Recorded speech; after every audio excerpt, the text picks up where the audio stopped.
Your trust fund doesn't exist anymore, my father announced coldly across his mahogany desk, not even looking up from his financial reports. We've been using it to support Olivia's career for years. It's all gone. The calm in my voice surprised. Even me, as I replied, "That's interesting, because I just had a very different conversation with the bank's forensic investigation team this morning." Before we jump back in, tell us where you're tuning in from, and if this story touches you, make sure you're subscribed, because tomorrow I've saved something extra special for you. The statement from Somerset Trust arrived on a Tuesday, buried among credit card offers and utility bills in my mail. I almost missed it, would have missed it, if not for the bold, red, urgent account notification stamped across the envelope. It was the first statement I'd received in nearly 5 years, ever since my parents had convinced me to let them manage the paperwork for the trust my grandparents had established for me. My name is Eliza Morgan, and at 28, I never expected to discover that my own family had been systematically draining the inheritance that was supposed to secure my future. I stood in my modest apartment kitchen, sunlight streaming through, windows that needed washing, as I stared at numbers that didn't make sense. According to the statement, my trust fund, which should have contained nearly $1, $2 million by now, had dwindled to just under $40,000. A note from the bank explained that they were conducting a security review of all accounts following a personnel change and requested that I verify recent transactions. Recent transactions. I flipped to the second page and felt my stomach drop. Regular withdrawals, sometimes twice monthly, ranging from $5,000 to $50,000. All authorized with proper signatures, all perfectly legal on paper. All completely unknown to me. My phone rang, displaying my mother's carefully curated profile picture. Perfect. Hair, perfect smile, perfect illusion of maternal warmth. "Darling, are you coming to brunch on Sunday? Your sister has such exciting news about her gallery opening in Paris. The connections your father helped her make at that charity gala last month really paid off." My sister Olivia, 3 years. Younger but light years ahead in my parents' estimation. The family's true artistic talent, the one worth investing in.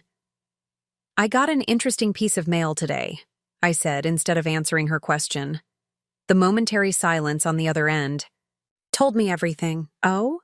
My mother's voice took on the slightly higher pitch it always did when she was caught off guard. "One of those ridiculous credit card offers? You really should go paperless, Eliza.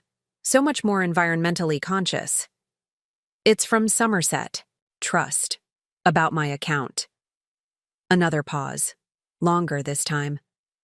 "Those statements were supposed to come to the house. Your father handles all that." Of course he did. My father, Richard Morgan, financial advisor to the elite, managing director of his own investment firm, community philanthropist, and, apparently, thief. "I'd like to discuss it with him. Is he home?" "He's very busy preparing for the Richards portfolio review, but I suppose he could spare a few minutes. Can it wait until Sunday?" "No," I said, surprising myself with my firmness. "It can't." My parents' home stood as it always had, an imposing colonial on 2 manicured acres in Westfield Heights, the kind of house that featured regularly in architectural magazines and charity home tours. I had grown up in its perfectly appointed rooms, learning early that appearances mattered above all else in the Morgan family. As I pulled into the circular driveway, I noticed Olivia's new Mercedes parked near the entrance. Sleek, white, undoubtedly expensive. My sister was here. Of course she was. My father's study door was closed when I arrived, my mother hovering anxiously in the hallway. "He's on a call, but he'll be finished soon. Can I get you some tea?" "I just bought that lavender blend you liked from the farmer's market." "I prefer to wait," I said, positioning myself directly across from his door. My mother's discomfort was palpable as she smoothed non-existent wrinkles from her silk blouse. When the door finally opened, my father emerged looking precisely as he always did. Tailored shirt with French cuffs, perfectly knotted tie, the confident posture of a man accustomed to respect. Behind him, to my surprise, sat Olivia, her expression a mixture of defiance and something that might have been guilt. "Eliza, your mother mentioned you received some correspondence from Somerset. No greeting, no warmth, straight to damage control. Let's discuss this in my office." I followed him in, noticing how Olivia seemed to shrink into the leather chair as I passed. My mother attempted to follow, but my father shook his head slightly. "Patricia, why don't you check on that lunch order? Olivia and I will sort this out with Eliza." The door closed, and I found myself seated across from my father's imposing desk, the same position I'd occupied countless times growing up. Report cards, college applications, career discussions, always being measured, usually found wanting.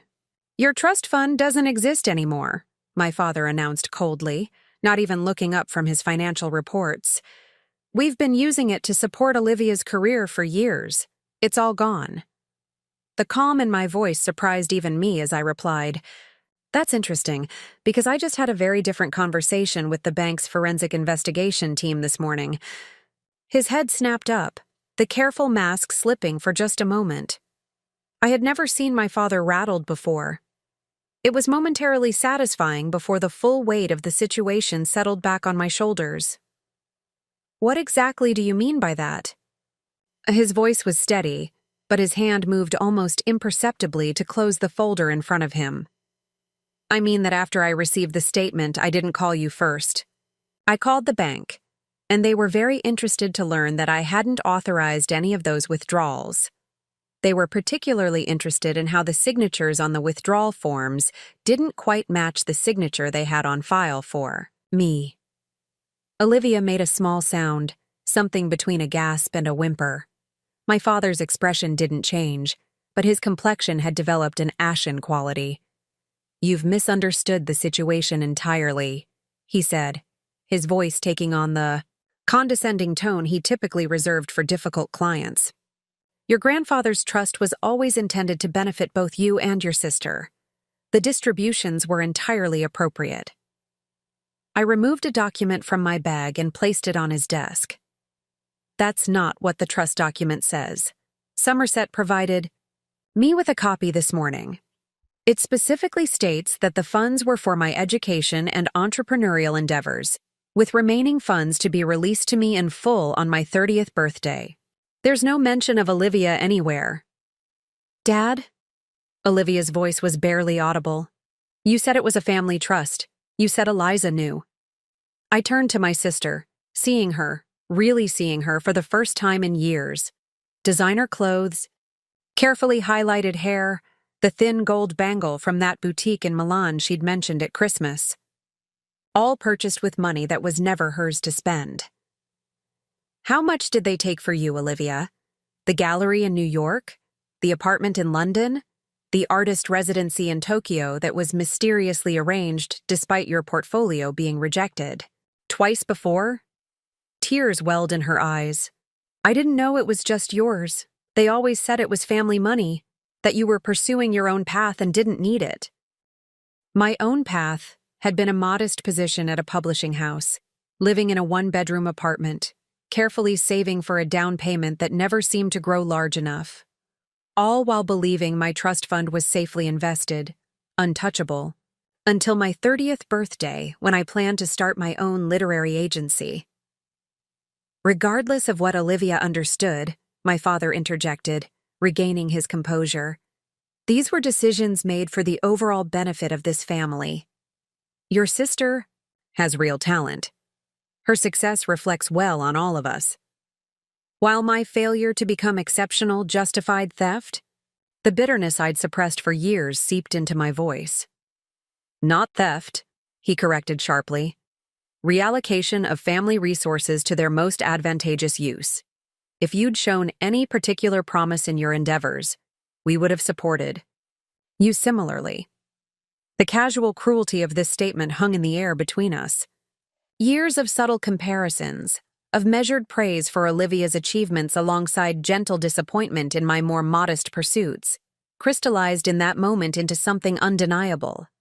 I had never been the daughter they wanted, so they had taken what was rightfully mine and given it to the daughter who was. The bank doesn't see it as reallocation, I said quietly. Neither does the law. My father's expression hardened. You wouldn't dare pursue this officially.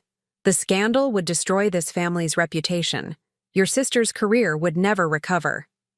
Maybe it shouldn't, I replied, standing up. Maybe a career built on stolen money doesn't deserve to continue. Eliza, please. Olivia stood too, reaching for my arm.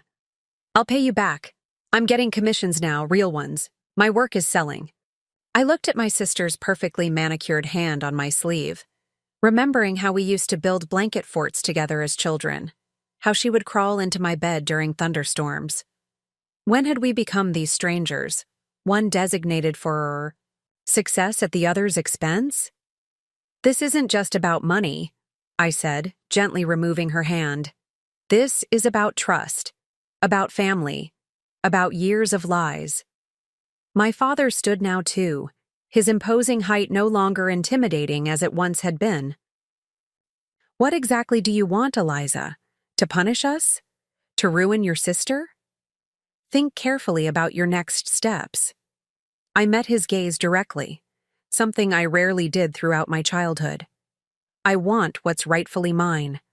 I want the truth acknowledged. And I want you both to understand exactly what you've done. As I turned to leave, my mother appeared at the doorway, her face pale with worry. What's happening? Richard, what have you done? Ask your husband where my trust fund went, I said as I passed her. Ask him why he forged my signature for 5 years. Ask him why he thought one daughter deserved everything, while the other deserved nothing. Outside, the perfectly manicured lawn stretched before me, the spring flowers arranged in meticulous patterns just beginning to bloom, everything in its proper place, everything maintained for appearance's sake. I had spent my entire life trying to fit into this carefully constructed image of family perfection, never quite measuring up. As I reached my car, I heard footsteps behind me. Olivia, her mascara smudged from crying, her perfect composure shattered. I didn't know, she repeated. I swear I didn't know it was your money. Would it have mattered if you did? I asked, genuinely curious about her answer. She hesitated just long enough for me to understand. That's what I thought. What happens now? She asked, wrapping her arms around herself despite the warm spring air. I looked back at the house that had never truly felt like home. Now, I let the bank complete their investigation, and I decide what kind of person I want to be in the aftermath. As I drove away, I felt something unexpected beneath the anger and betrayal, a strange sense of liberation. For years, I had believed that my modest achievements were the result of my own limitations. Now I understood that the playing field had never been level, that the support lavished on my sister had been systematically denied to me. Yet I had built a life anyway. I had found work I enjoyed, created relationships based on genuine connection, rather than social advantage, developed resilience without the safety net I thought was waiting. Perhaps I was stronger than anyone in my family, myself included, had ever realized. The bank's investigation was just beginning, but something told me my own investigation, into who I really was beyond my family's distorted mirror, might prove even more valuable in the end. Preparing and narrating this story took us a lot of time, so if you are enjoying it, subscribe to our channel. It means a lot to us. Now back to the story. The statement from Somerset Trust arrived on a Tuesday, buried among credit card offers and utility bills in my mail. I almost missed it, would have missed it, if not for the bold red urgent account notification stamped across the envelope. It was the first statement I'd received in nearly 5 years, ever since my parents had convinced me to let them manage the paperwork for the trust my grandparents had established for me. My name is Eliza Morgan, and at 28, I never expected to discover that my own family had been systematically draining the inheritance that was supposed to secure my future. I stood in my modest apartment kitchen, sunlight streaming through, windows that needed washing, as I stared at numbers that didn't make sense. According to the statement, my trust fund, which should have contained nearly $2 million by now, had dwindled to just under $40,000. A note from the bank explained that they were conducting a security review of all accounts following a personnel change and requested that I verify recent transactions. Recent transactions. I flipped to the second page and felt my stomach drop. Regular withdrawals, sometimes twice monthly, ranging from $5,000 to $50,000.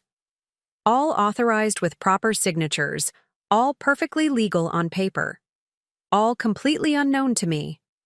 My phone rang, displaying my mother's carefully curated profile picture. Perfect. Hair, perfect smile, perfect illusion of maternal warmth. "Darling, are you coming to brunch on Sunday? Your sister has such exciting news about her gallery opening in Paris. The connections your father helped her make at that charity gala last month really paid off. My sister Olivia, 3 years. Younger but light years ahead in my parents' estimation. The family's true artistic talent. The one worth investing in. I got an interesting piece of mail today," I said, instead of answering her question. The momentary silence on the other end told me everything. "Oh?" My mother's voice took on the slightly higher pitch it always did when she was caught off guard. "One of those ridiculous credit card offers? You really should go paperless, Eliza. So much more environmentally conscious. It's from Somerset. Trust. About my account." Another pause, longer this time. "Those statements were supposed to come to the house. Your father handles all that." Of course he did. My father, Richard Morgan, financial advisor to the elite, managing director of his own investment firm, community philanthropist, and, apparently, thief. "I'd like to discuss it with him. Is he home?" "He's very busy preparing for the Richards portfolio review, but I suppose he could spare a few minutes. Can it wait until Sunday?" "No," I said, surprising myself with my firmness. "It can't." My parents' home stood as it always had, an imposing colonial on 2 manicured acres in Westfield Heights, the kind of house that featured regularly in architectural magazines and charity home tours. I had grown up in its perfectly appointed rooms, learning early that appearances mattered above all else in the Morgan family. As I pulled into the circular driveway, I noticed Olivia's new Mercedes parked near the entrance. Sleek, white, undoubtedly, expensive. My sister was here. Of course she was. My father's study door was closed when I arrived, my mother hovering anxiously in the hallway. "He's on a call, but he'll be finished soon. Can I get you some tea? I just bought that lavender blend you liked from the farmer's market." "I prefer to wait," I said, positioning myself directly across from his door. My mother's discomfort was palpable as she smoothed non-existent wrinkles from her silk blouse. When the door finally opened, my father emerged looking precisely as he always did. Tailored shirt with French cuffs, perfectly knotted tie, the confident posture of a man accustomed to respect. Behind him, to my surprise, sat Olivia, her expression a mixture of defiance and something that might have been guilt. "Eliza, your mother mentioned you received some correspondence from Somerset. No greeting, no warmth, straight to damage control. Let's discuss this in my office." I followed him in, noticing how Olivia seemed to shrink into the leather chair as I passed. My mother attempted to follow, but my father shook his head slightly. "Patricia, why don't you check on that lunch order? Olivia and I will sort this out with Eliza." The door closed, and I found myself seated across from my father's imposing desk, the same position I'd occupied countless times growing up. Report cards, college applications, career discussions, always being measured, usually found wanting. "Your trust fund doesn't exist anymore," my father announced coldly, not even looking up from his financial reports. We've been using it to support Olivia's career for years. It's all gone. The calm in my voice surprised even me as I replied, "That's interesting, because I just had a very different conversation with the bank's forensic investigation team this morning." His head snapped up, the careful mask slipping for just a moment. I had never seen my father rattled before. It was momentarily satisfying before the full weight of the situation settled back on my shoulders. "What exactly do you mean by that?"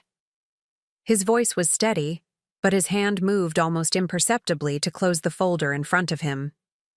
"I mean that after I received the statement, I didn't call you first. I called the bank, and they were very interested to learn that I hadn't authorized any of those withdrawals.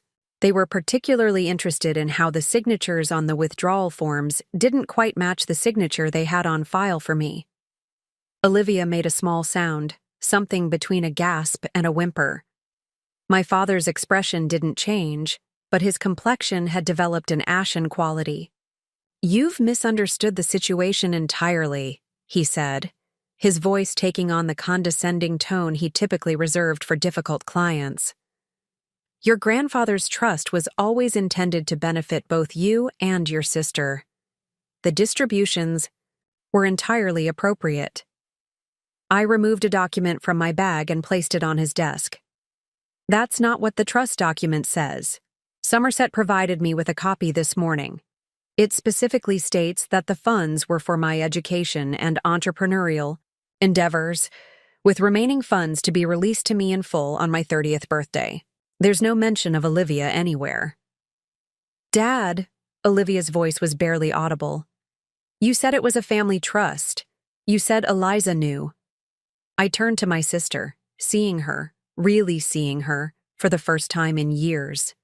Designer clothes, carefully highlighted hair, the thin gold bangle from that boutique in Milan she'd mentioned at Christmas.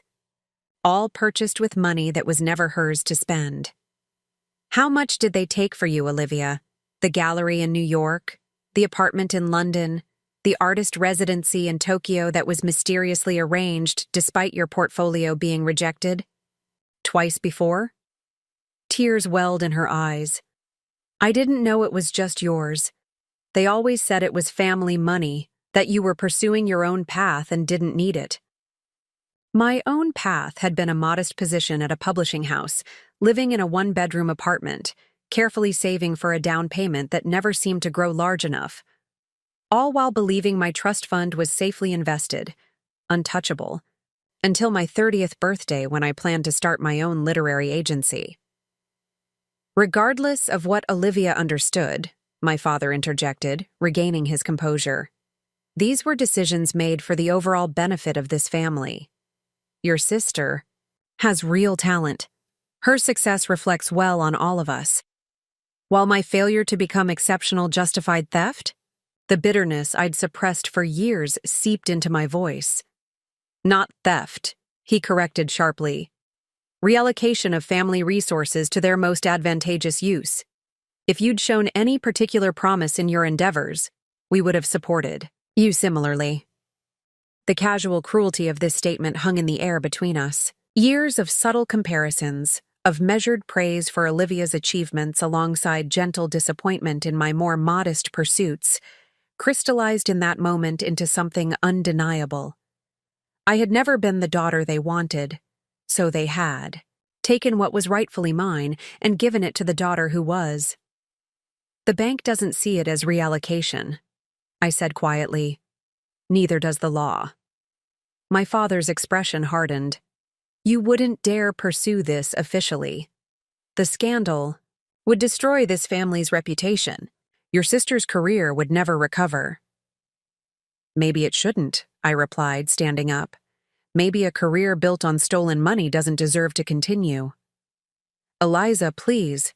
Olivia stood too, reaching for my arm. "I'll pay you back. I'm getting commissions now, real ones. My work is selling." I looked at my sister's perfectly manicured hand on my sleeve, remembering how we used to build blanket forts together as children, how she would crawl into my bed during thunderstorms. When had we become these strangers, one designated for success at the other's expense? "This isn't just about money," I said, gently removing her hand. "This is about trust, about family, about years of lies." My father stood now too, his imposing height no longer intimidating as it once had been. "What exactly do you want, Eliza? To punish us? To ruin your sister? Think carefully about your next steps." I met his gaze directly, something I rarely did throughout my childhood. "I want what's rightfully mine. I want the truth acknowledged, and I want you both to understand exactly what you've done." As I turned to leave, my mother appeared at the doorway, her face pale with worry. "What's happening?" "Richard, what have you done?" "Ask your husband where my trust fund went," I said as I passed her. "Ask him why he forged my signature for 5 years. Ask him why he thought one daughter deserved everything while the other deserved nothing." Outside, the perfectly manicured lawn stretched before me, the spring flowers arranged in meticulous patterns just beginning to bloom. Everything in its proper place, everything maintained for appearance's sake. I had spent my entire life trying to fit into this carefully constructed image of family perfection, never quite measuring up. As I reached my car, I heard footsteps behind me. Olivia, her mascara smudged from crying, her perfect composure shattered. "I didn't know," she repeated. "I swear I didn't know it was your money." "Would it have mattered if you did?" I asked, genuinely curious about her answer. She hesitated just long enough for me to understand. That's what I thought. "What happens now?" she asked, wrapping her arms around herself despite the warm spring air. I looked back at the house that had never truly felt like home. "Now, I let the bank complete their investigation, and I decide what kind of person I want to be in the aftermath." As I drove away, I felt something unexpected beneath the anger and betrayal. A strange sense of liberation. For years, I had believed that my modest achievements were the result of my own limitations. Now I understood that the playing field had never been level, that the support lavished on my sister had been systematically denied to me. Yet I had built a life anyway. I had found work I enjoyed, created relationships based on genuine connection rather than social advantage, developed resilience without the safety net I thought was waiting. Perhaps I was stronger than anyone in my family, myself included, had ever realized. The bank's investigation was just beginning, but something told me my own investigation into who I really was beyond my family's distorted mirror might prove even more valuable in the end. Monday morning arrived with unexpected clarity, as though the weekend's revelations had cleared a fog I hadn't even realized surrounded me. I called Victoria Winters at Somerset Trust and scheduled a meeting for that afternoon, then sent a brief email to my supervisor at the publishing house requesting a personal day. By noon, I had organized my documentation, the original bank statements, Olivia's financial records, and my own timeline of events, into a comprehensive file. As I entered Somerset Trust's imposing headquarters in the financial district, I felt none of the intimidation such places had previously inspired in me. The marble floors, mahogany paneling, and hushed atmosphere had always seemed designed to remind ordinary people like me of our insignificance in the world of wealth and power. Today, those symbols seemed hollow, mere theatrical backdrops for dramas that had little to do with actual value. Victoria Winters greeted me with professional courtesy, guiding me to a conference room where 2 other individuals waited: James Chen, Somerset's legal counsel, and Detective Eleanor Garcia from the Financial Crimes Division. "Ms. Morgan, thank you for coming in," Victoria said once introductions were complete. "Before we proceed, I want to confirm that you understand your options. You are under no obligation to pursue criminal charges. This meeting is exploratory, and you can halt the process at any stage." "I understand," I replied, opening my folder of documents. "But before I make any decisions, there's something I'd like to show you." I presented Olivia's records alongside the trust withdrawal documentation, explaining the connection between each missing amount and its corresponding investment in my sister's career. Detective Garcia reviewed the materials with focused attention, occasionally asking clarifying questions about dates and authorization processes. "This is unusually comprehensive," she noted. "Most victims of familial fraud don't have access to such detailed records of where the money went." "My sister provided them," I explained, seeing their surprise. "She's prepared to cooperate fully, regardless of what path I choose." James Chen, who had been silently reviewing the legal documents, looked up. "Ms. Morgan, given the evidence and your sister's cooperation, you have a very strong case should you choose to pursue criminal charges. The systematic nature of the fraud, the forgery of signatures, and the substantial amount involved would likely result in serious consequences for your father." "What kind of consequences specifically?" I asked, needing to understand the full implications. "Given the amount and duration, he would likely face felony charges for fraud, forgery, and possibly wire fraud if electronic transfers were involved. As a financial professional with fiduciary responsibilities, the penalties would be enhanced. We're looking at potential prison time, certain loss of professional licenses, substantial fines, and, of course, mandatory restitution." I absorbed this information, imagining my father, who had spent his life cultivating an image of unimpeachable integrity, facing such public disgrace. Despite everything, the thought brought me no satisfaction. "And if I don't pursue criminal charges?" I asked. Victoria leaned forward. "We can still freeze the remaining assets and pursue civil remedies for recovery, though without criminal proceedings, our leverage is reduced. Your sister's voluntary cooperation could make a significant difference in recovering assets without criminal prosecution." "What if I want accountability without destruction?" I asked, the question that had been forming in my mind throughout the weekend. "I want them to face what they've done. I want restitution. But I'm not convinced that public humiliation and imprisonment serve either justice or healing in this particular case." Detective Garcia studied me thoughtfully. "There may be a middle path. With your sister's cooperation and your father's professional status at stake, we could approach this with a deferred prosecution agreement. Essentially, we prepare the case but hold it in abeyance, provided certain conditions are met: full restitution, professional consequences handled through regulatory bodies rather than criminal court, perhaps mandatory counseling or community service. The threat remains but isn't deployed unless he fails to meet the conditions," I clarified. "Exactly. It provides accountability and ensures restitution without necessarily destroying lives, but it requires that all parties act in good faith." I considered this option, reflecting on what I truly wanted from this situation. Not revenge, certainly. Justice, yes, but justice that created possibility for growth rather than merely inflicting punishment. Accountability that acknowledged the harm done while leaving room for repair, both of financial damage and relational wounds. I'd like to pursue that approach, I decided. And I'd like to be the one to present it to my parents. By late afternoon, the framework was established.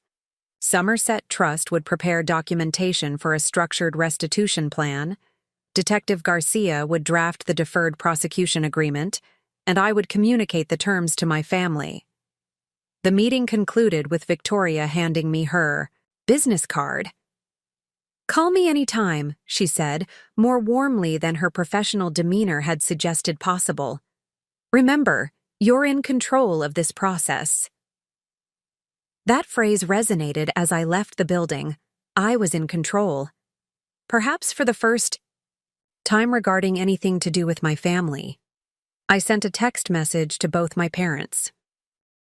"We need to meet tonight. Your house, 7 p.m. This isn't negotiable.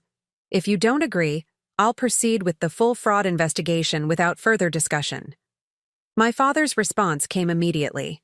"We'll be waiting. Come prepared to be reasonable." Still issuing commands, still defining what reasonable meant. Some patterns run deep. The house looked different as I approached that evening, still imposing in its architectural perfection, but somehow diminished in its psychological power over me. I parked beside my father's Audi, noting that Olivia's Mercedes was absent. She had respected my request to handle this conversation alone, though she had offered to be present if I wanted support. My mother opened the door before I could ring the bell, her anxious expression poorly masked behind an attempt at normalcy. "Eliza, come in. I've made that lemon tart you always liked," as though dessert could sweeten the bitter conversation ahead. My father waited in the living room rather than his study, a calculated choice to present this as a family discussion rather than a professional reckoning. He stood when I entered, gesturing toward the sofa. "Sit down, Eliza. Let's discuss this situation like adults." I remained standing. "First, I want to be clear about what's already happened. Somerset Trust has completed their investigation. They've documented every unauthorized withdrawal, every forged signature, and every violation of fiduciary duty. The Financial Crimes Unit has reviewed the evidence and believes they have more than enough for criminal prosecution."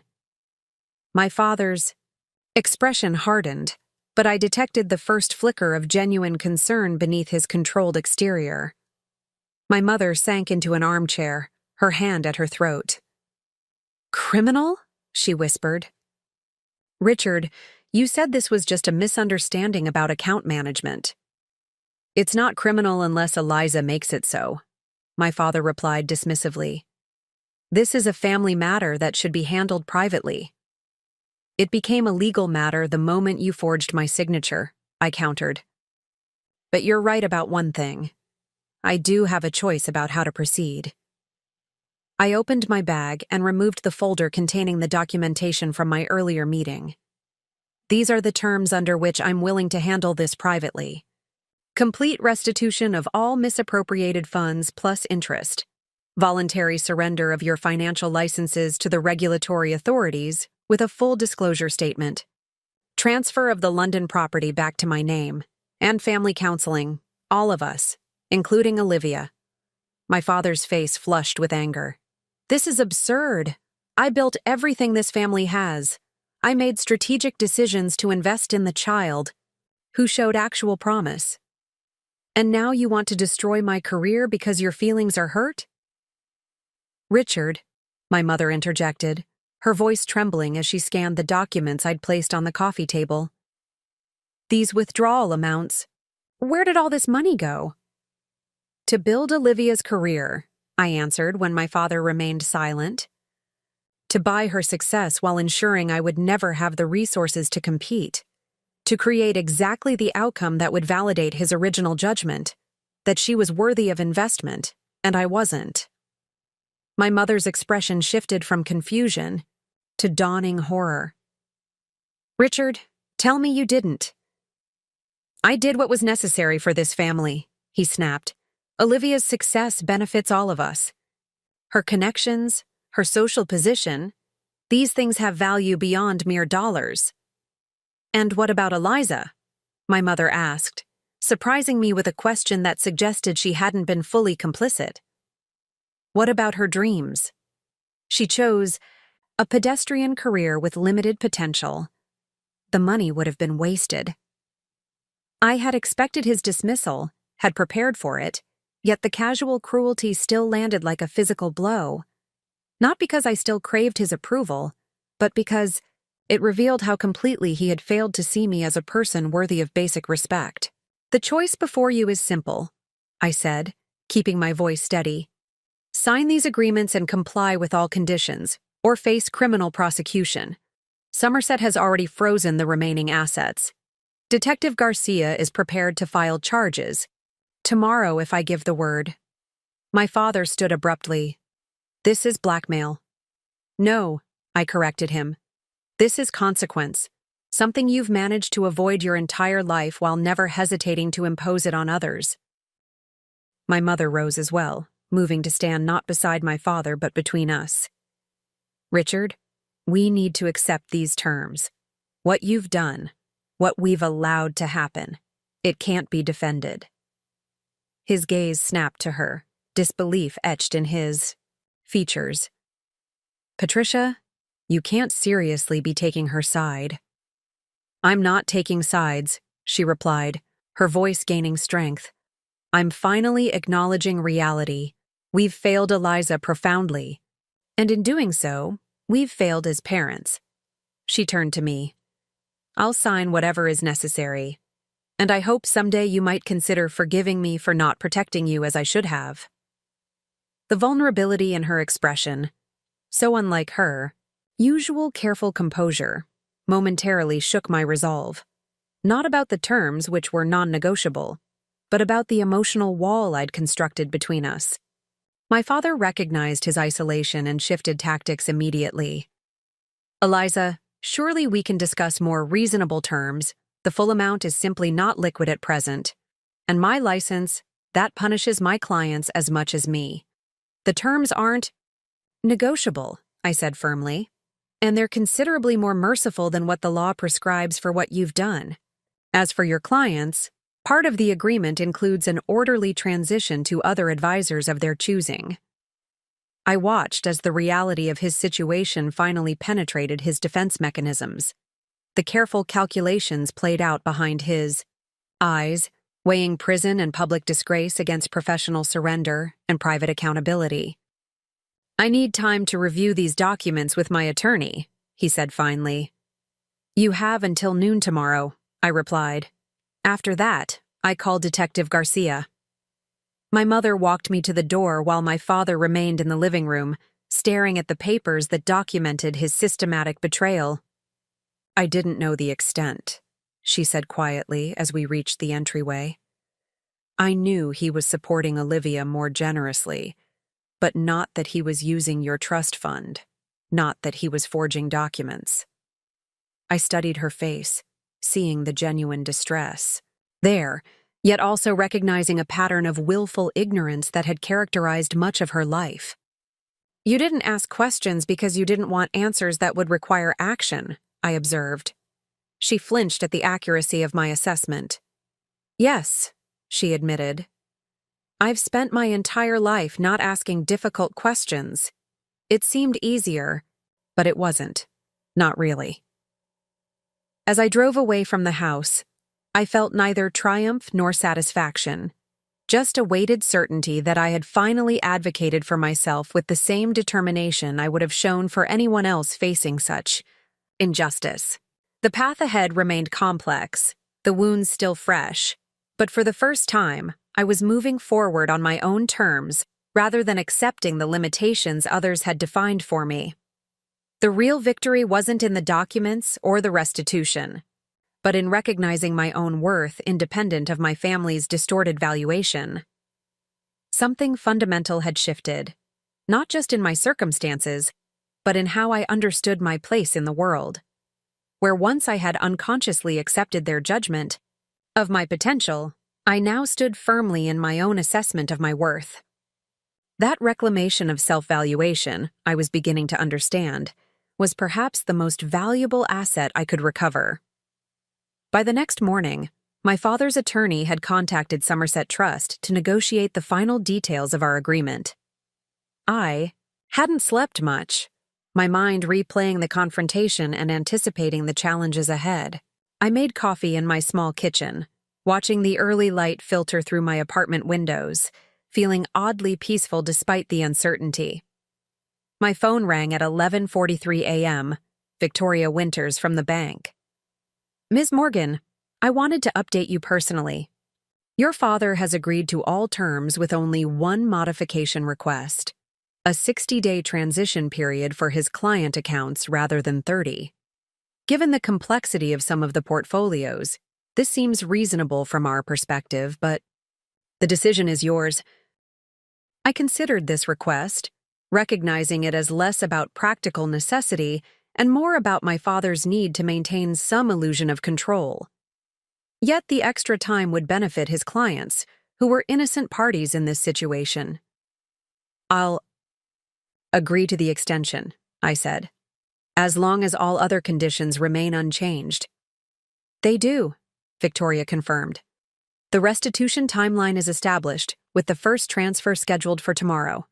Your father has already submitted his resignation to the relevant regulatory bodies, citing personal reasons, but including the required disclosure statement, and the London property transfer is being processed as we speak.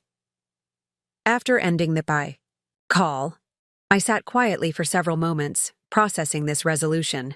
No dramatic courtroom confrontation, no public reckoning, just documents signed, agreements executed, and consequences implemented with business-like efficiency. It felt both anticlimactic and profoundly right.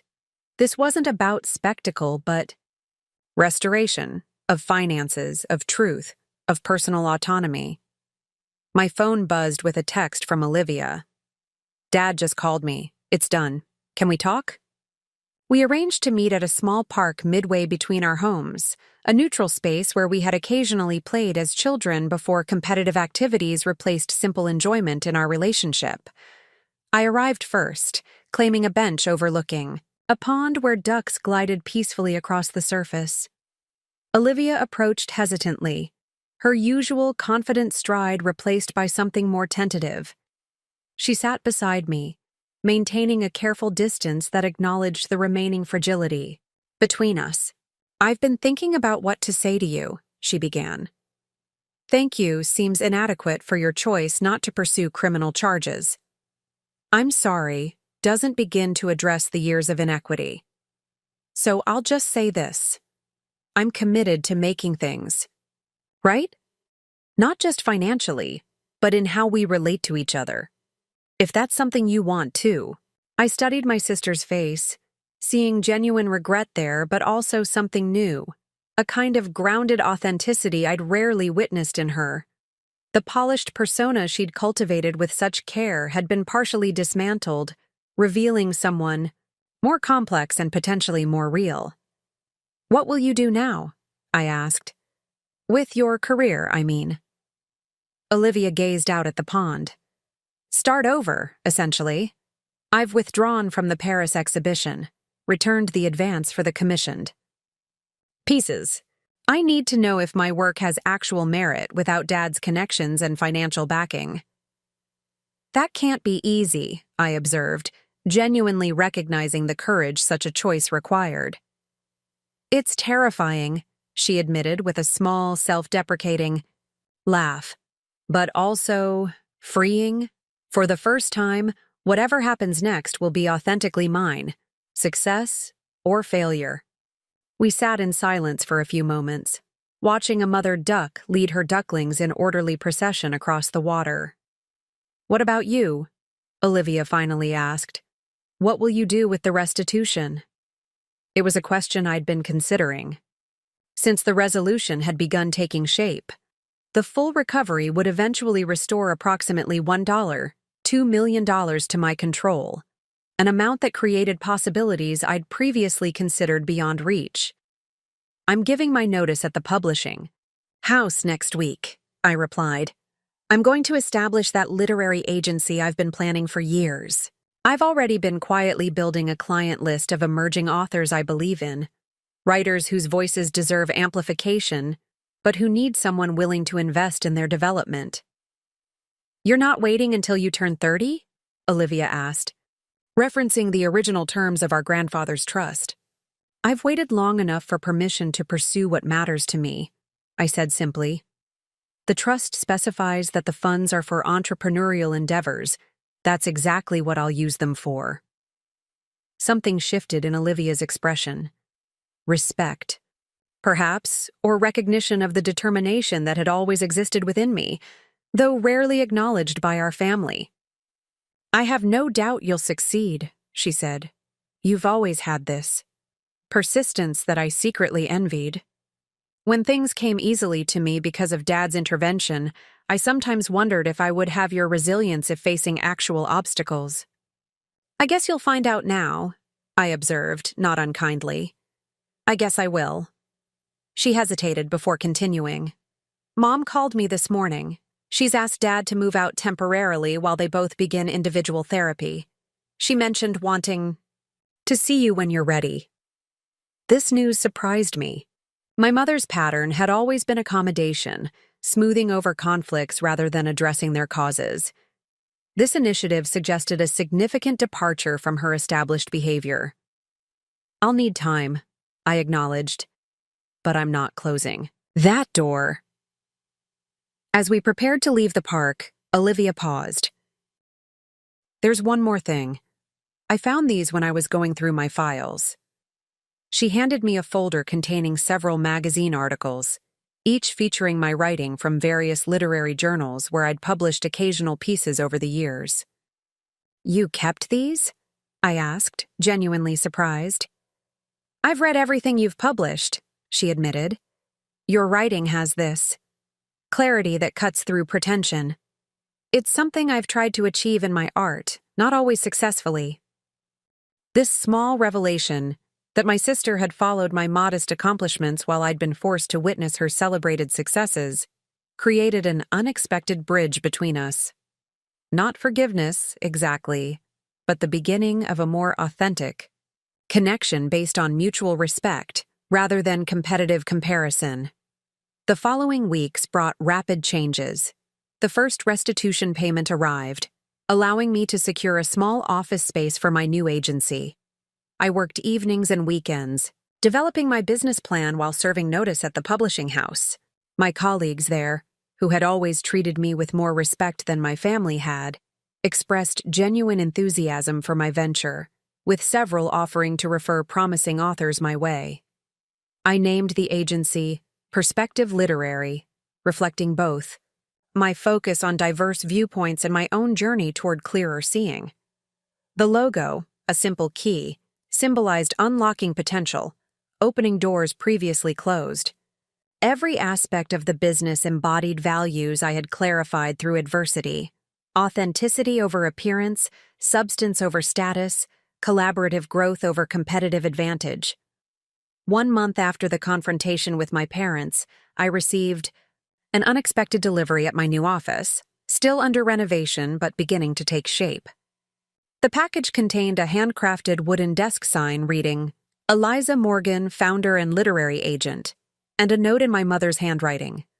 "From your grandfather's workshop tools. He always said you had his eye for quality and patience for careful work." I should have honored his insight rather than allowing it to be overshadowed. This doesn't ask for forgiveness, just offers recognition of who you've always been.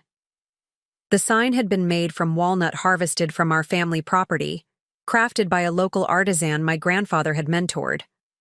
I placed it on my desk. Not centered and prominent as my father would have displayed such a symbol of achievement, but slightly to one side, a quiet acknowledgement of heritage reclaimed on my own terms.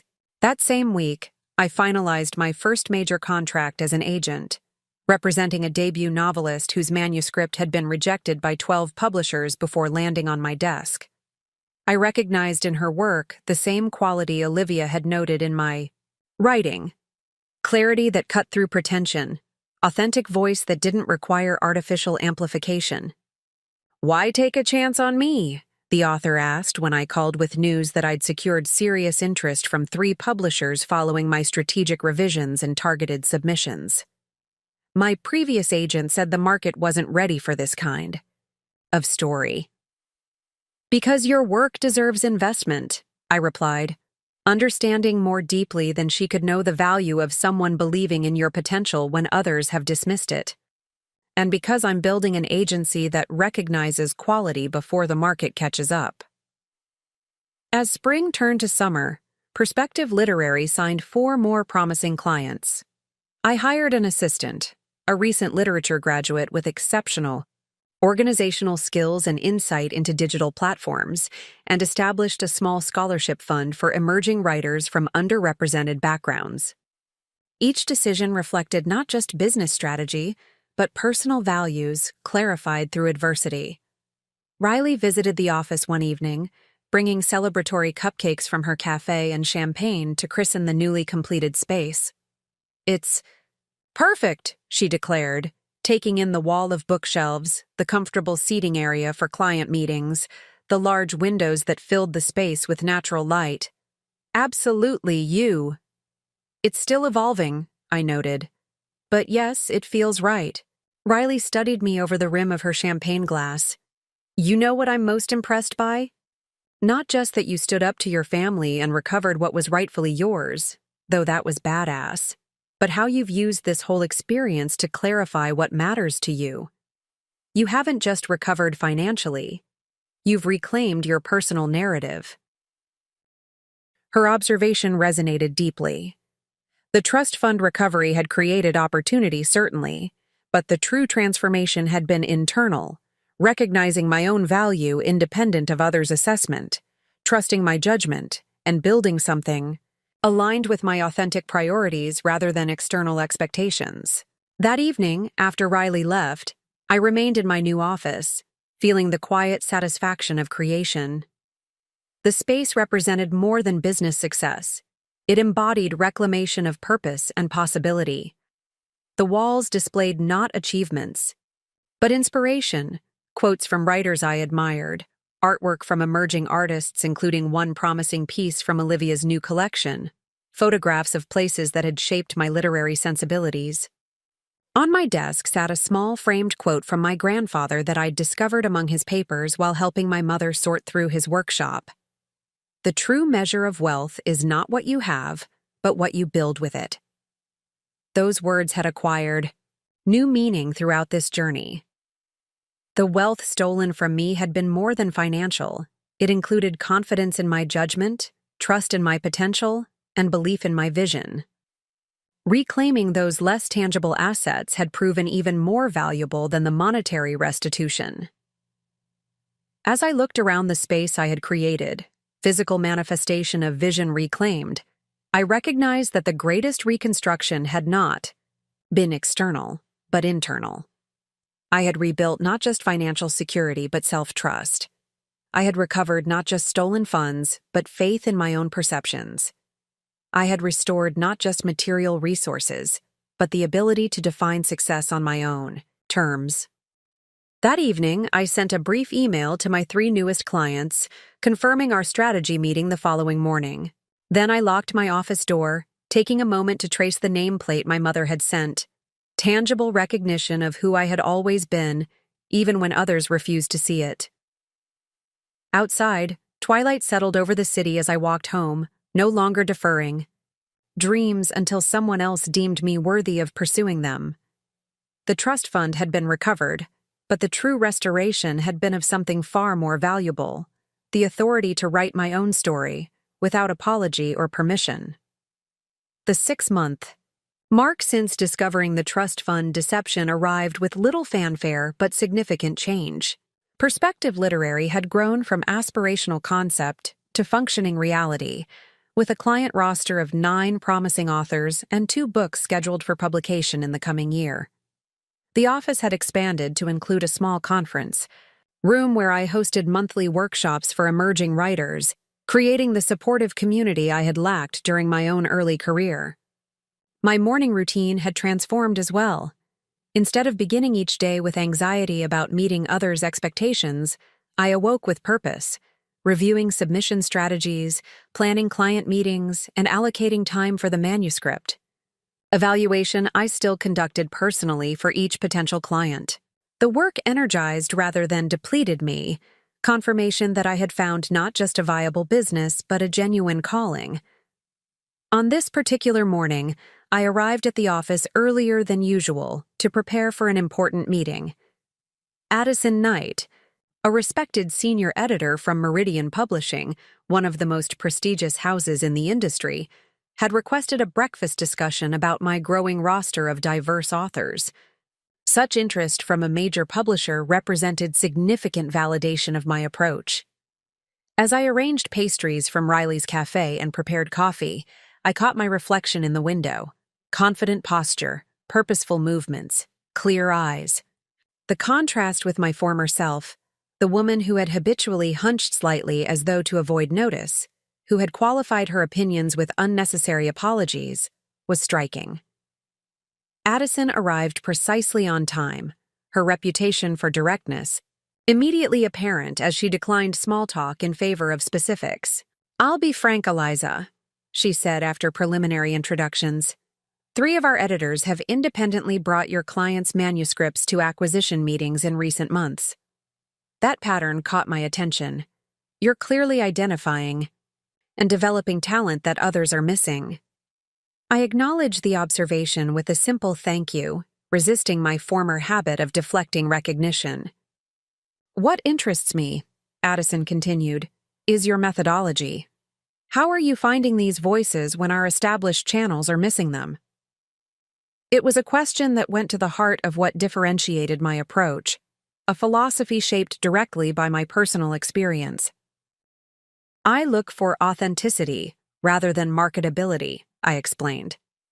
Not because I'm ignoring commercial potential, but because I believe true originality creates its own market. Many promising writers are rejected because their work doesn't fit established categories or follow current trends. I'm specifically seeking those outliers. Addison's expression reflected professional interest rather than the skepticism such a statement might once have provoked. That's admirable in theory, but risky in practice. Publishing is notoriously risk-averse, which creates opportunity for those willing to embrace calculated risk, I countered. My business model incorporates longer development timelines and more intensive editorial collaboration. I'm investing in writers' long-term careers rather than quick transactions. That approach requires significant capital, Addison observed, her gaze assessing. Most new agencies operate on tighter margins. I maintained steady eye contact, neither hiding nor emphasizing the circumstances that had enabled my unconventional model. I have resources that allow me to prioritize quality over immediate return. That creates space for discovering exceptional work that requires development rather than just marketable work that's ready for submission.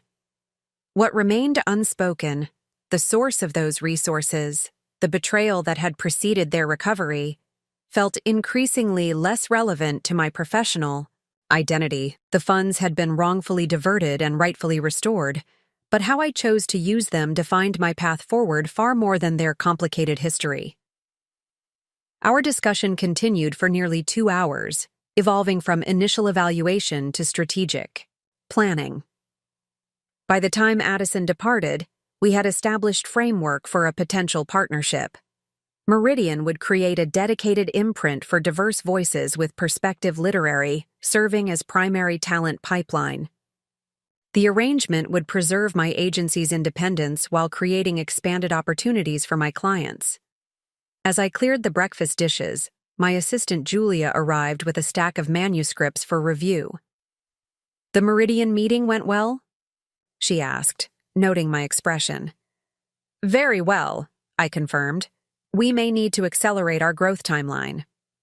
Julia hesitated before placing a cream-colored envelope on my desk. "This arrived by courier while you were in your meeting. Marked, personal." I recognized my mother's stationery immediately, heavy stock with the family monogram embossed in the corner. Since sending the desk nameplate 3 months earlier, she had maintained respectful distance, communicating primarily through Olivia about financial matters related to the restitution agreement. Inside the envelope was a formal invitation to a gathering at my parents' home the following weekend, accompanied by a handwritten note. "Eliza, this marks your father's final client transition and formal retirement from financial management. His regulatory disclosure and surrender of licenses became official yesterday. We're hosting a small gathering, family only, to acknowledge this transition. Your presence is requested but not presumed. With respect for your boundaries, Patricia." The careful wording reflected our still fragile relationship, neither assuming intimacy nor ignoring the breach that remained under repair. The invitation itself represented significant change. My mother was acknowledging reality rather than maintaining appearances, recognizing that my father's career had ended not through glorious retirement, but necessary consequence. After careful consideration, I texted Olivia. "Got Mom's invitation. What's your perspective on the gathering?" Her response came quickly, surprisingly genuine. "Dad's been in twice-weekly therapy, not magically transformed, but actually working on himself. I'm going, but completely understand if you pass.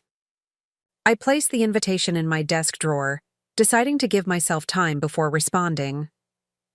The day's work provided welcome distraction: manuscript reviews, submission strategy calls with 2 clients, and a lengthy discussion with my attorney about expanding Perspective Literary's legal structure to accommodate growth. By late afternoon, I had reached a decision about the family gathering, one based not on obligation, but authentic assessment of my own readiness.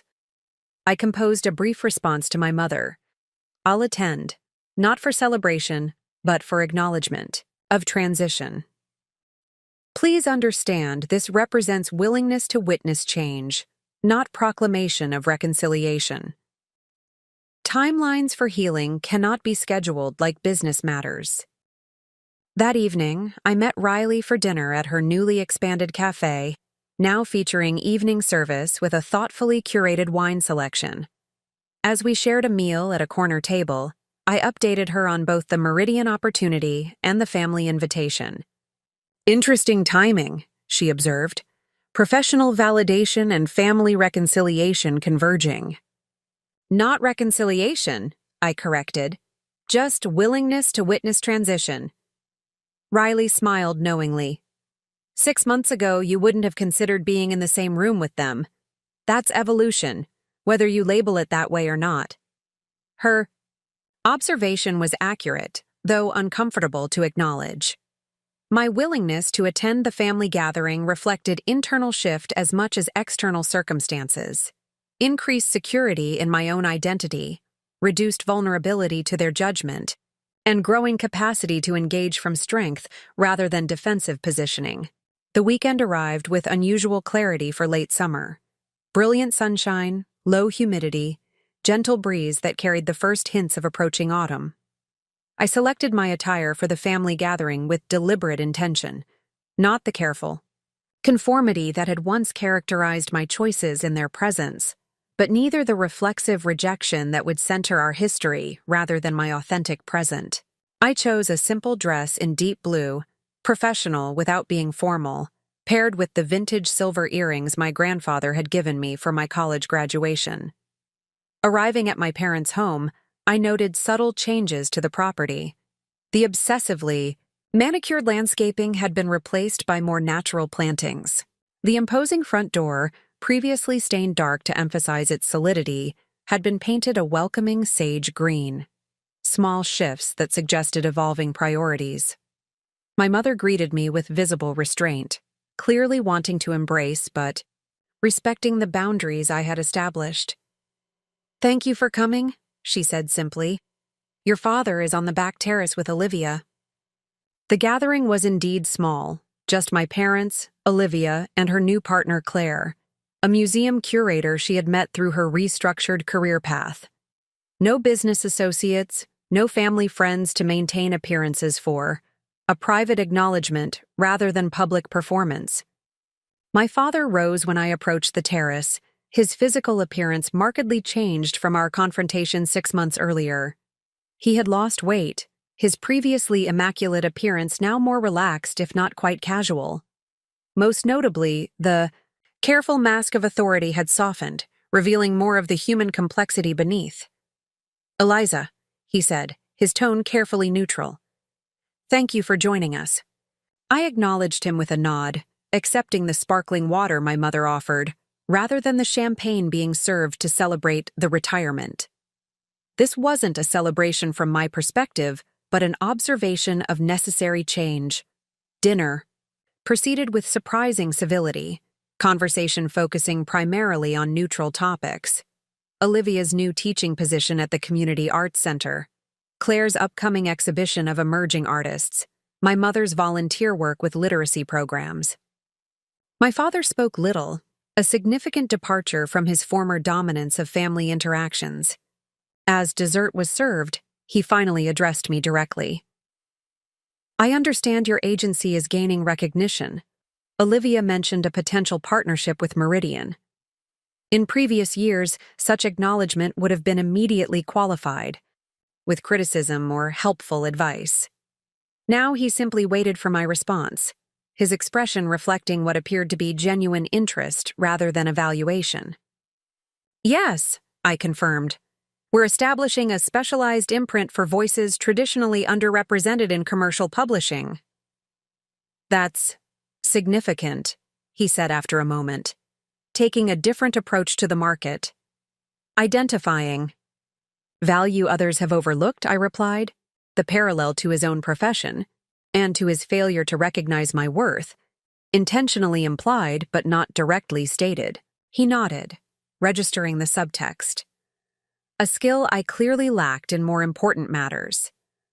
This acknowledgement, however limited, represented evolution I had not anticipated.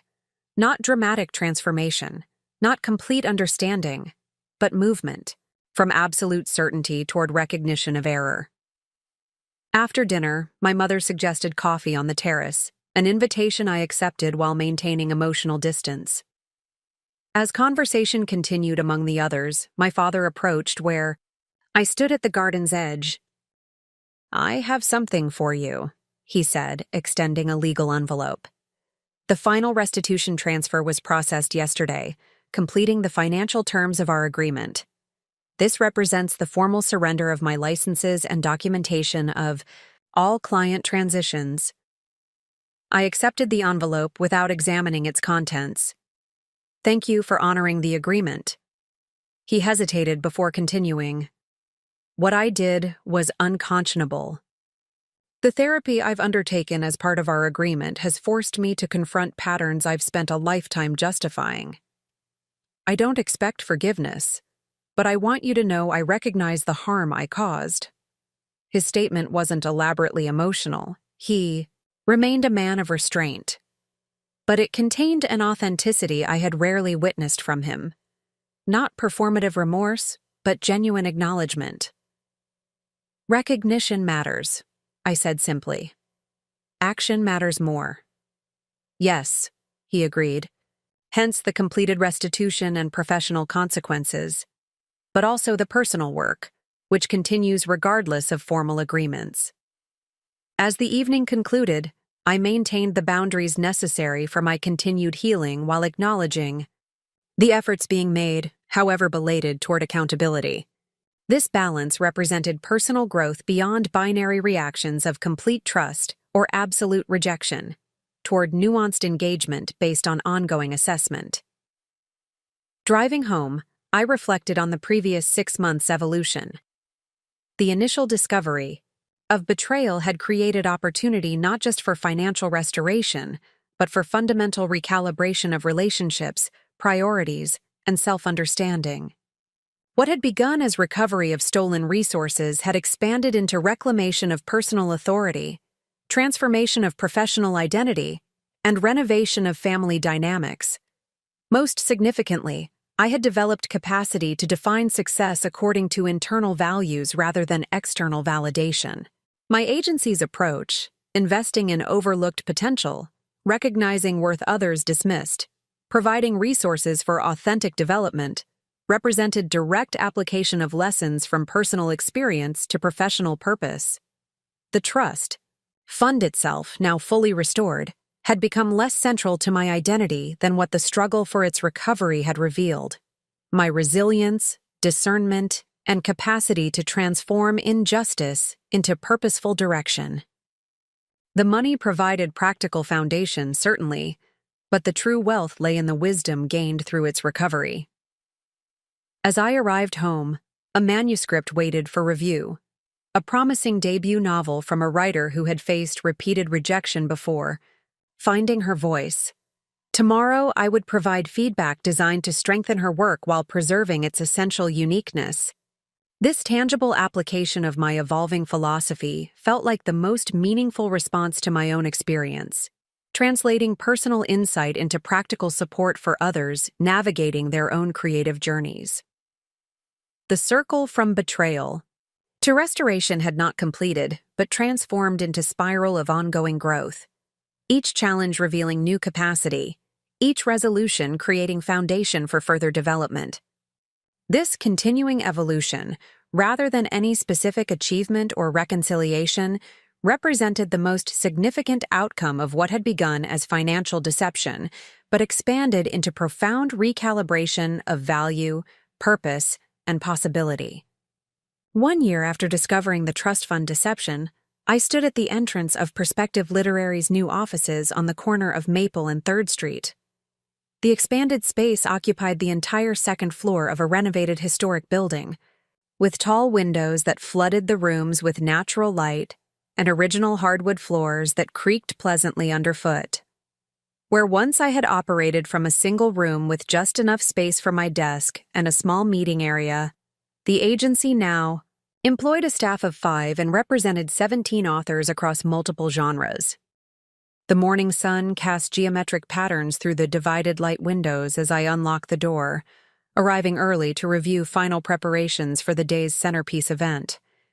In the main conference room, chairs had been arranged in a semicircle, facing a small podium, with promotional displays featuring the cover art of Intersections, the debut novel from Perspective's first major success story, Nadia Cheng, whose manuscript had been rejected by 13 publishers before landing. On my desk 18 months earlier, today marked the official launch of Meridian's new imprint, Prism Press, dedicated to diverse voices and innovative narratives.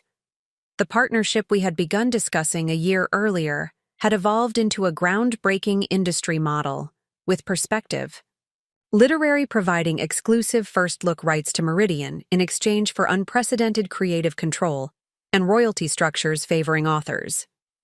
Nadia's novel would be Prism's inaugural release, with a marketing campaign that positioned her work not as niche, but as leading the vanguard of contemporary American fiction.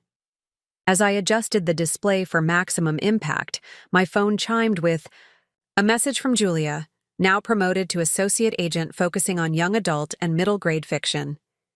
Car service just picked up Nadia. She's nervous but ready. See you at the office in 30. The transformation of Perspective Literary had been methodical rather than explosive.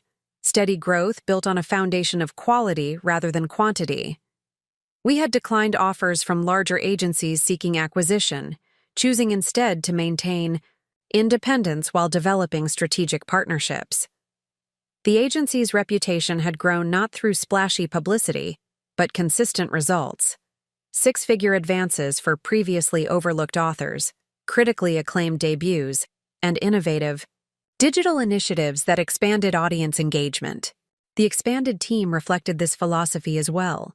Each member selected not just for professional qualifications, but alignment with core values.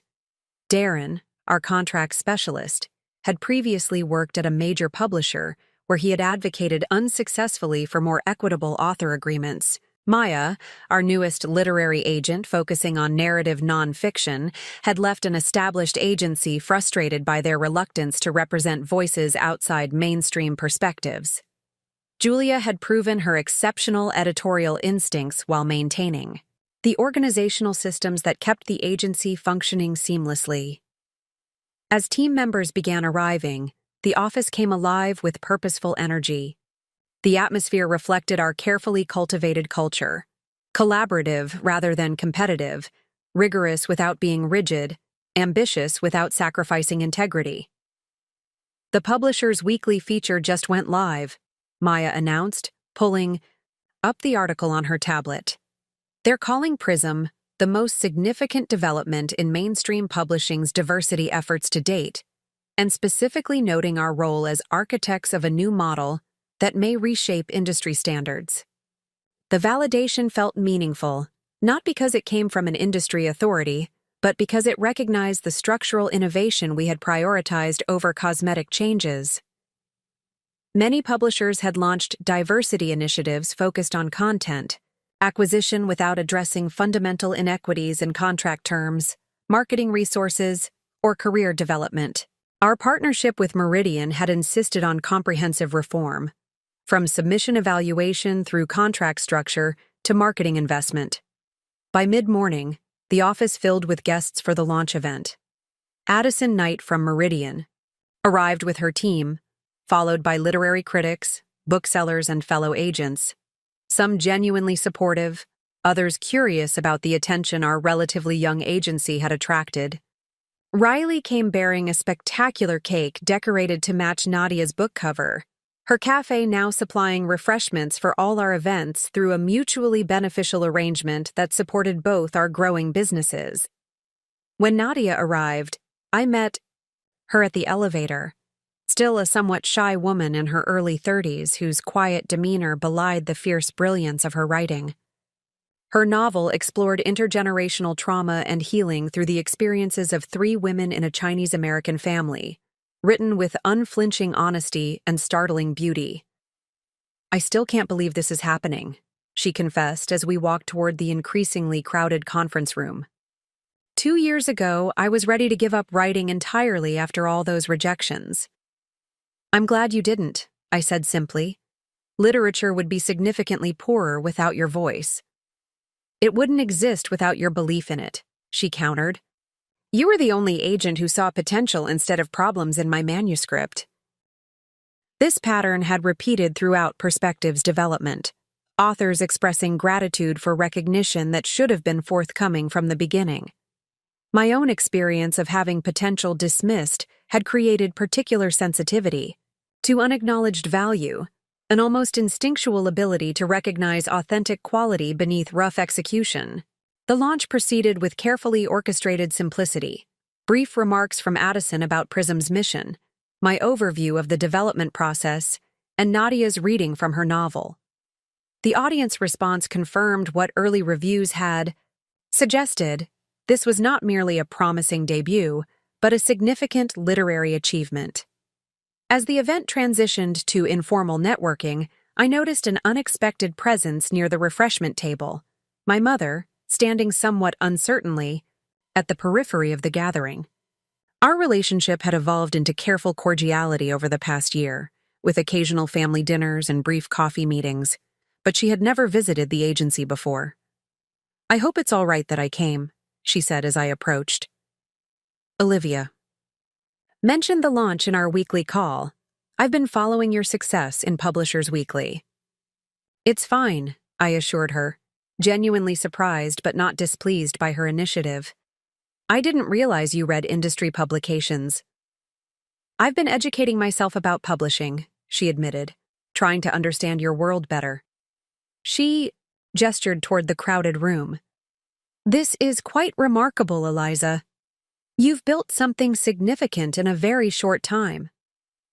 Coming from a woman who had spent decades defining accomplishment exclusively through her husband's metrics, this recognition represented genuine evolution. She was seeing me, perhaps for the first time, through her own assessment rather than filtered through my father's judgments. "Thank you for coming," I said, offering the simple acknowledgement her effort deserved. We spoke briefly about Nadia's novel, which my mother had pre-ordered and already begun reading. Her observations were thoughtful rather than performative, suggesting genuine engagement with the text. As she prepared to leave, she handed me a small wrapped package. "This arrived at the house yesterday," she explained. "From your grandfather's attorney. Apparently, it was held in trust until specific conditions were met." I unwrapped the package later that evening in the privacy of my apartment, after the successful launch had concluded and the various celebrations had finished. Inside, I found a leather-bound journal with my grandfather's distinctive handwriting. On the first page, "For Eliza, to be delivered when she establishes her own business. I've observed in you the same qualities that served me well: discernment rather than flash, substance over appearance, and patient attention to what others overlook.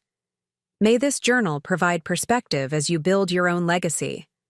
The remaining pages contained his business observations spanning decades, insights on recognizing genuine quality, notes on maintaining integrity in competitive environments, reflections on building teams based on complementary strengths rather than hierarchy.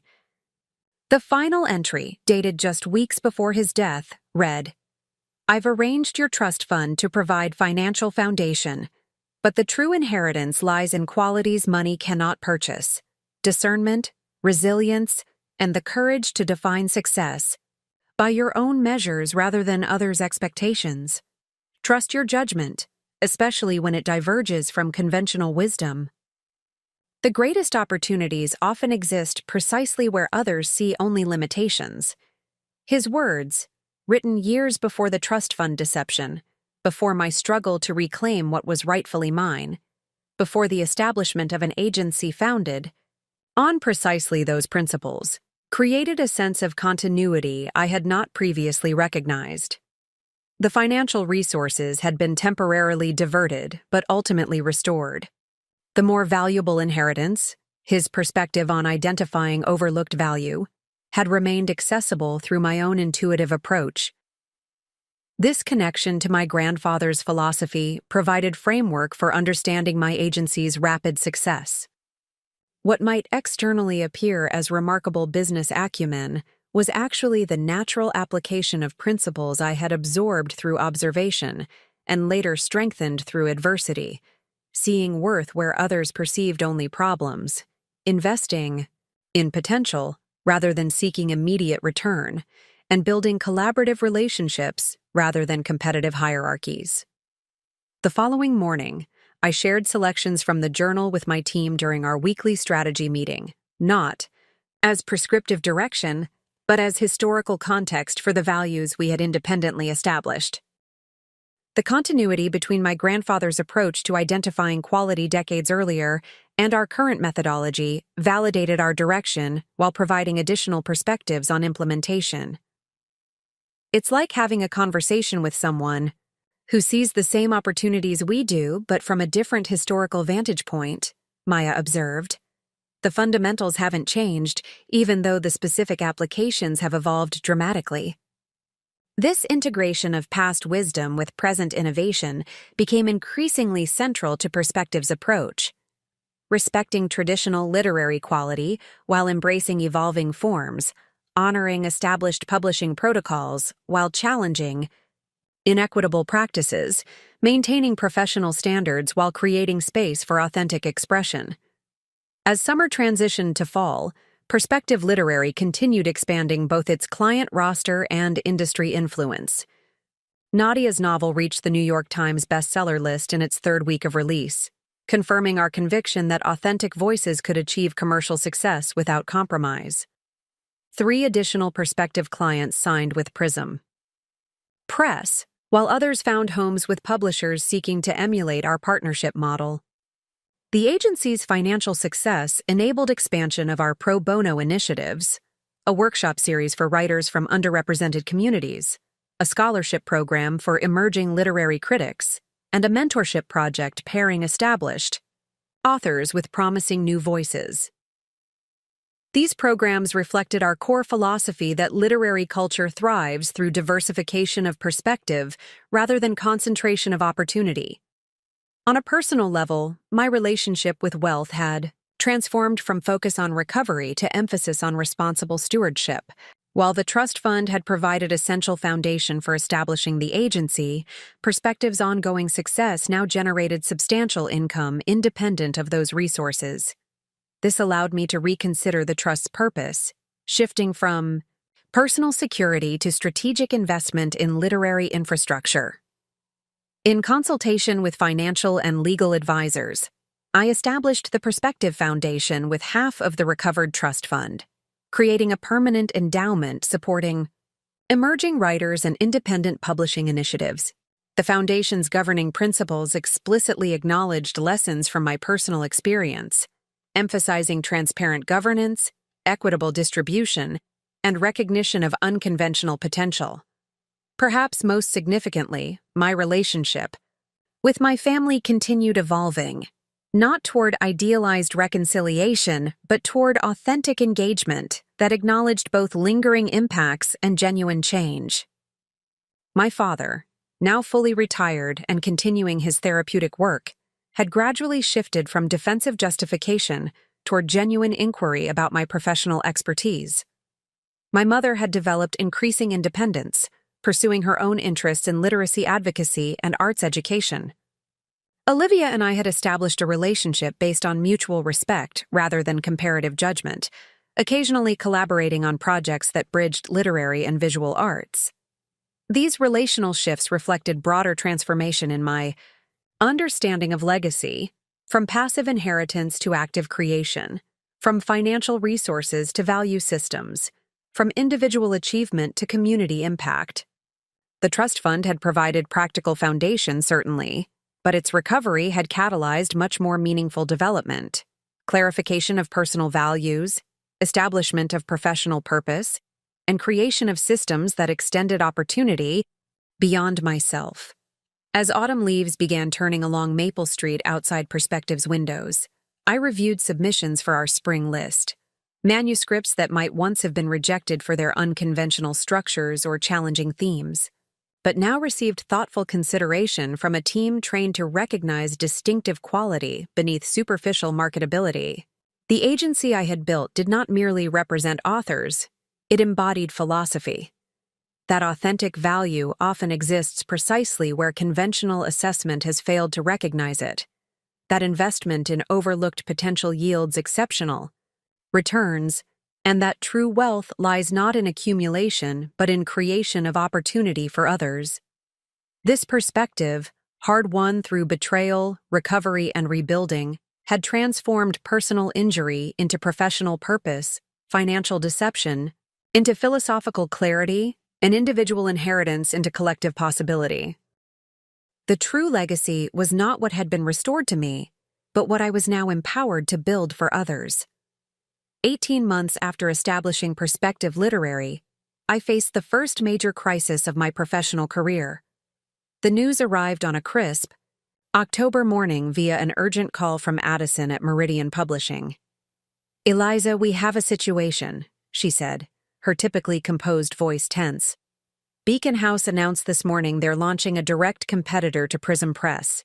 They've poached 3 senior editors from our team and apparently secured significant financial backing. They're calling it Spectrum Books and using almost identical marketing language about diversity and representation." I processed this information while gazing out at the autumn foliage visible from my office window.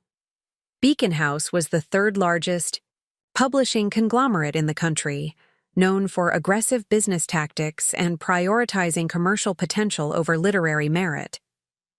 Their sudden interest in diverse voices represented not philosophical alignment, but recognition of the market, success we had demonstrated. "How concerning is this from Meridian's perspective?" I asked, keeping my voice steady despite the immediate implications for our partnership. "The board is rattled," Addison admitted. "Beacon is offering substantial advances to build their WOW list quickly. They've already approached 2 of your authors whose contracts are coming up for renewal." This last piece of information triggered genuine alarm.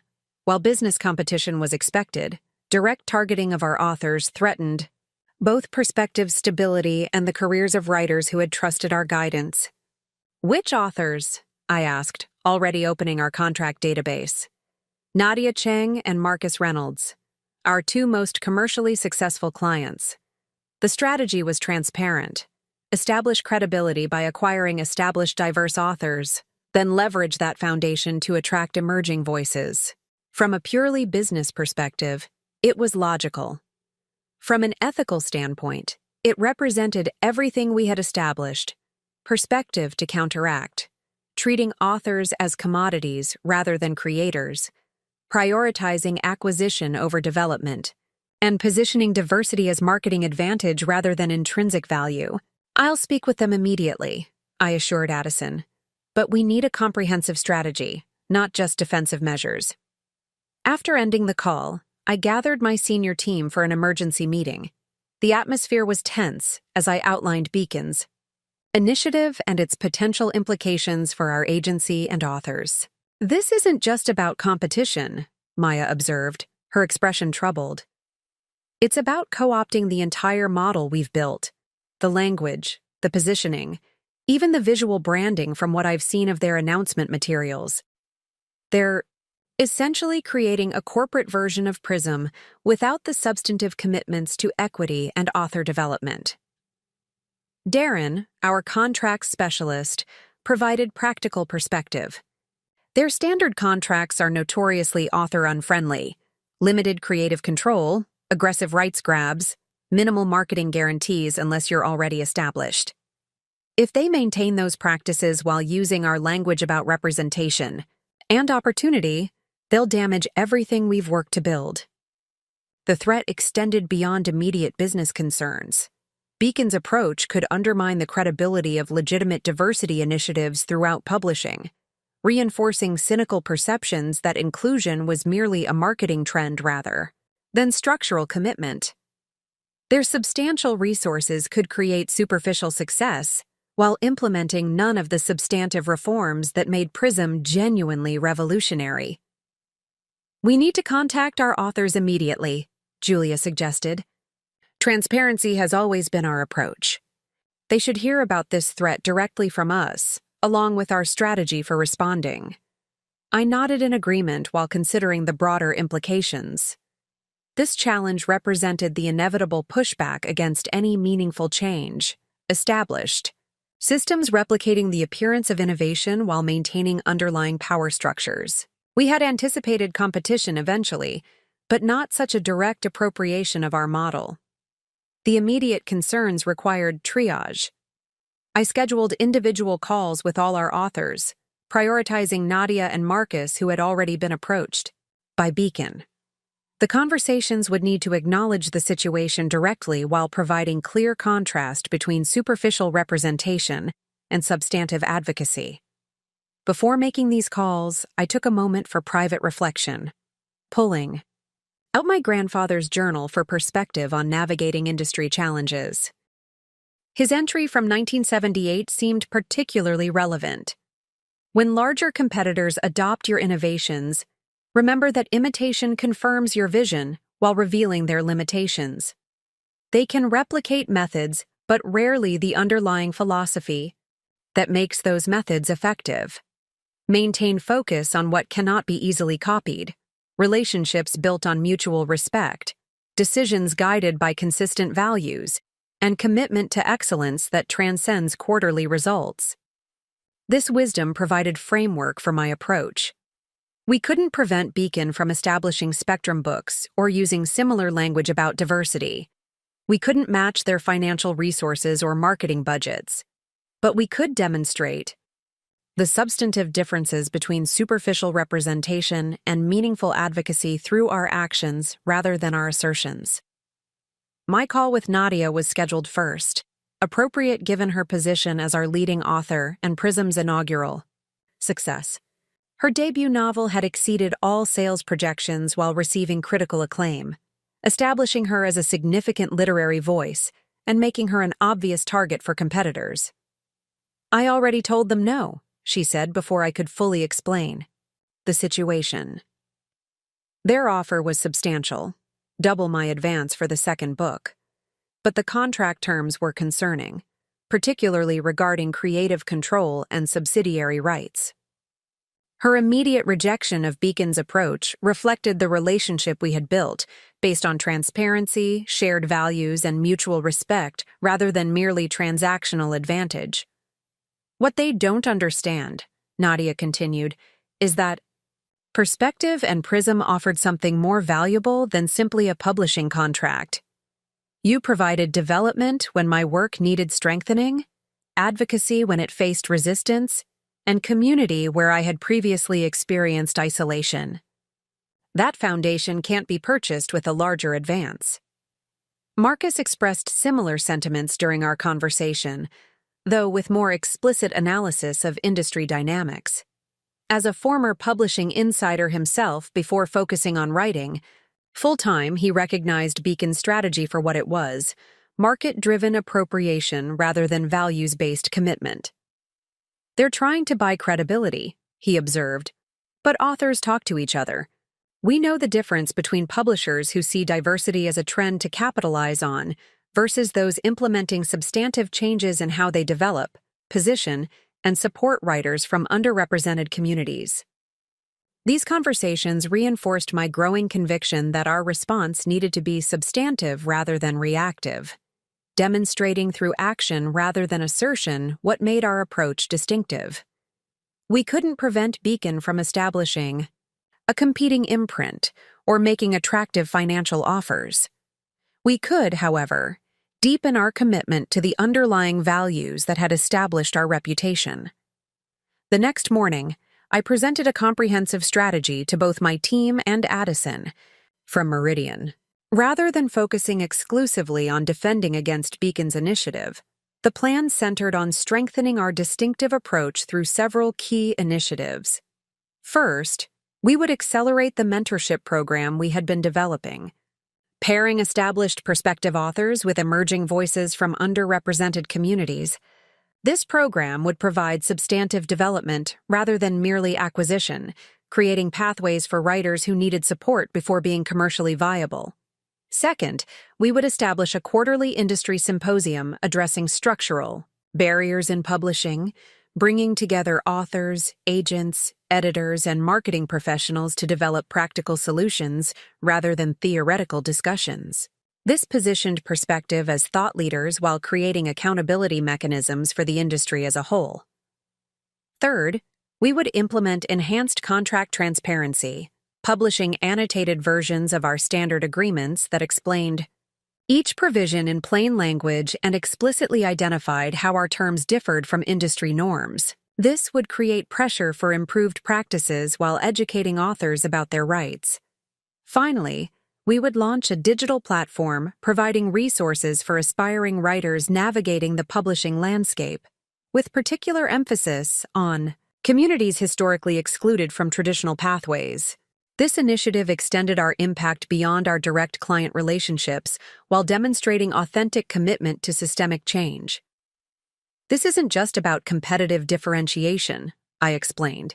It's about accelerating the substantive reforms we've already initiated. Beacon can replicate our language and even our business model, but they cannot easily reproduce our fundamental approach to author development and advocacy. Addison's response confirmed Meridian's alignment.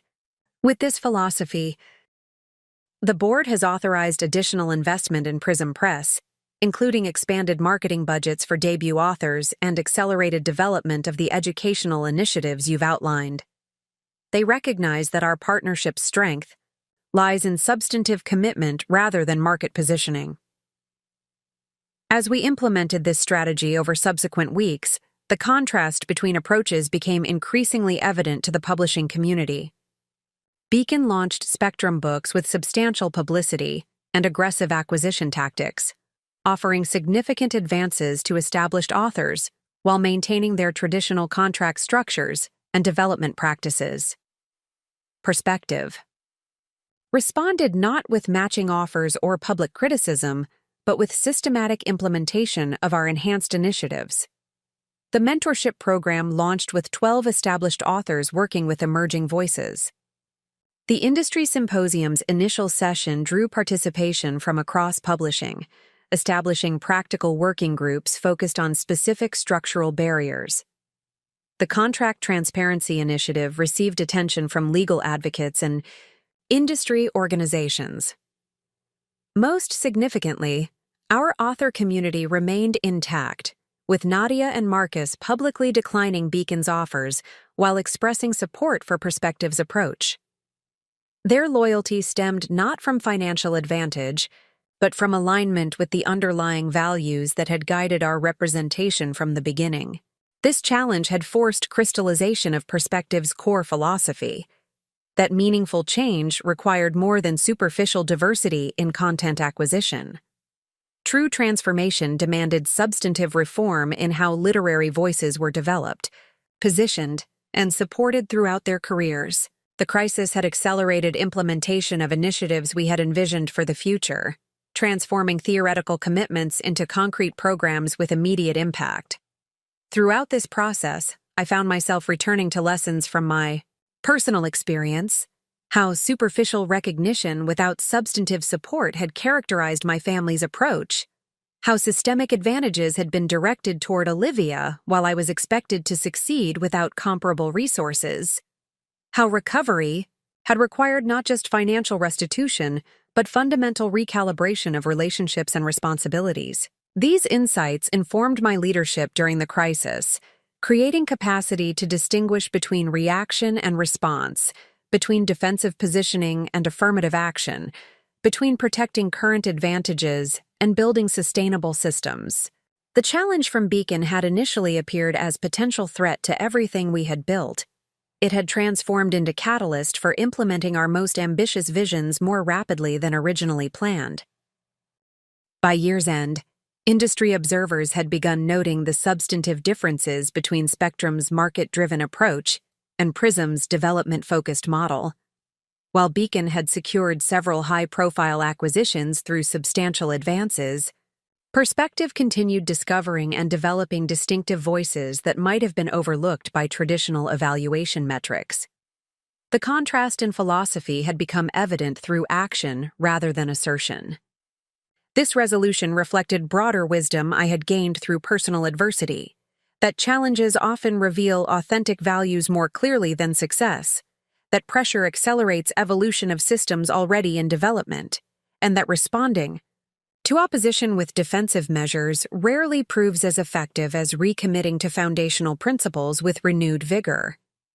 The trust fund recovery had taught me that reclamation of what rightfully belonged to me was merely the beginning, rather than the conclusion of transformation. Similarly, this professional challenge had revealed that establishing Perspective's initial success represented only the foundation for more substantive impact yet to come. As winter settled over the city, I reviewed our strategic planning documents with this expanded perspective.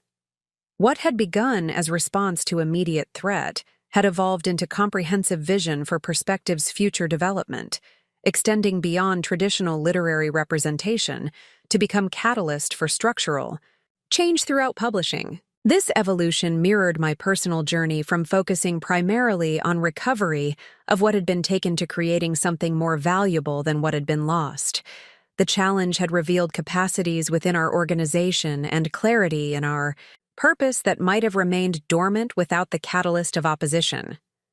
My grandfather's journal entry from his own period of significant industry disruption seemed particularly relevant.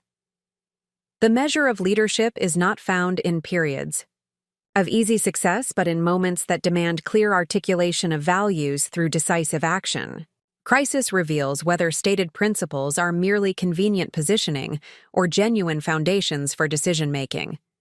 The challenge from Beacon had provided exactly such revelation, confirming that Perspective's commitment to recognizing overlooked potential and developing distinctive voices represented genuine foundation rather than convenient positioning.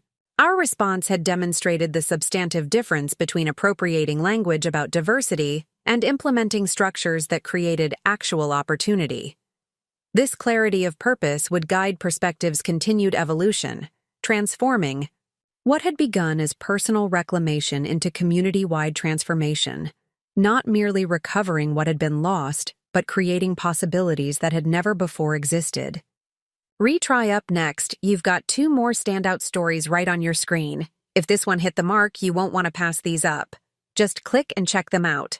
And don't forget to subscribe and turn on the notification bell so you don't miss any upload from us.